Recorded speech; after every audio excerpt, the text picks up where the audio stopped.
Bayangkan, sebuah bukit yang menghadap ke arah Danau Albert yang tenang. Di sana, angin bertiup membawa aroma rumput sabana dan tanah merah yang khas. Kita berada di distrik Ituri, bagian timur Republik Demokratik Kongo, di sebuah desa bernama Bogor. Bagi mata yang tidak tahu, Bogor tampak seperti desa Afrika pada umumnya. Anak-anak berlari tanpa alas kaki, para wanita memikul hasil bumi, dan pepohonan rindang yang menjadi saksi bisu sejarah. Namun, tanah di bawah kaki mereka menyimpan memori yang dalam. Bogor bukan sekadar titik di peta, ia adalah simbol dari ketangguhan manusia di tengah badai konflik. Di tengah badai konflik etnis yang paling kelam di abad ke-21. Untuk memahami Bogoro, kita harus mundur ke masa ketika harmoni masa menjadi bahasa utama di antara suku Hema, Paterna, dan suku Lendu adalah suku petani. Sejarah Bogoro adalah cermin dari kompleksitas Afrika pasca kolonial. Selama dekade-dekade sebelumnya, kedua kelompok etnis utama di sini hidup berdampingan. Ada sistem barter, susu dan daging dari kaum Hema ditukar dengan biji-bijian dan umbi-umbian dari kaum Lendu. Namun, benih keretakan mulai tumbuh ketika masalah hak atas tanah muncul. Di Kongo yang kaya akan sumber daya, tanah bukan sekadar tempat tinggal, tapi adalah identitas. Ketika hukum kolonial Belgia dan kemudian administrasi lokal mulai mengadu domba, kepentingan kepemilikan tanah, kecemburuan sosial dan mulai membara. Puncaknya terjadi pada akhir tahun 1990-an dan awal tahun 2000-an. Saat Perang Kongo kedua pecah, Ituri menjadi medan tempur bagi milisi-milisi yang didukung oleh negara tetangga. Bogoro, karena lokasinya yang strategis di jalur menuju ibu kota provinsi Bunia, menjadi hadiah yang diperebutkan.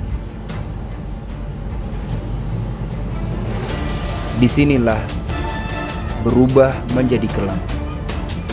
Jika Anda bertanya pada penduduk tertua di Bogoro tentang hari yang paling mereka ingat, jawabannya adalah 24 Februari 2003. Fajar baru saja menyingsing, penduduk desa masih terlelap atau baru mulai menyalakan api tungku. Tiba-tiba, suara tembakan dan teriakan memecah kesunyian. Milisi FNI dan FRI melakukan serangan mendadak yang menghancurkan.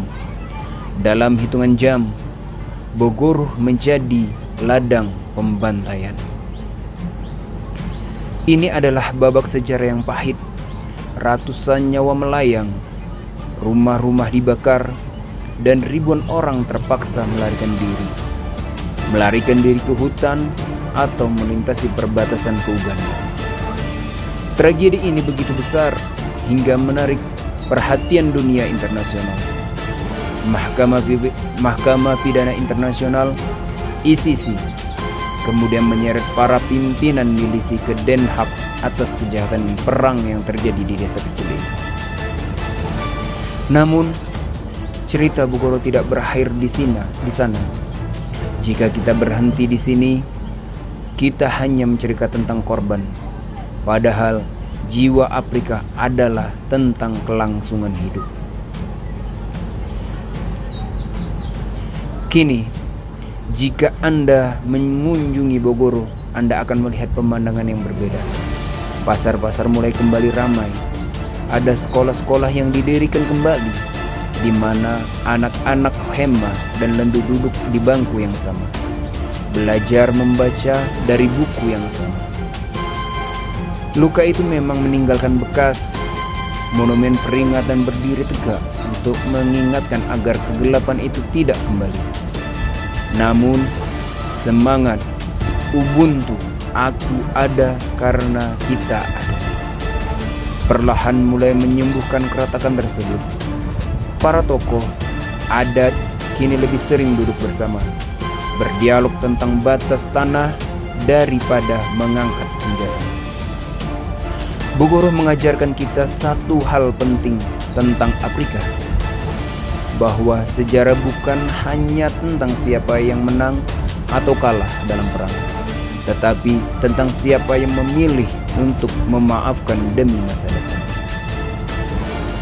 Tanah merah di Bogoroh mungkin pernah basah oleh air mata, tetapi hari ini tanah itu membesarkan tanaman yang memberi makan generasi baru. Sebuah generasi yang tidak lagi ingin dikenal karena konfliknya, tetapi karena kemampuannya untuk bangkit dari abu dan membangun kembali kehidupan di bawah matahari Afrika yang megah.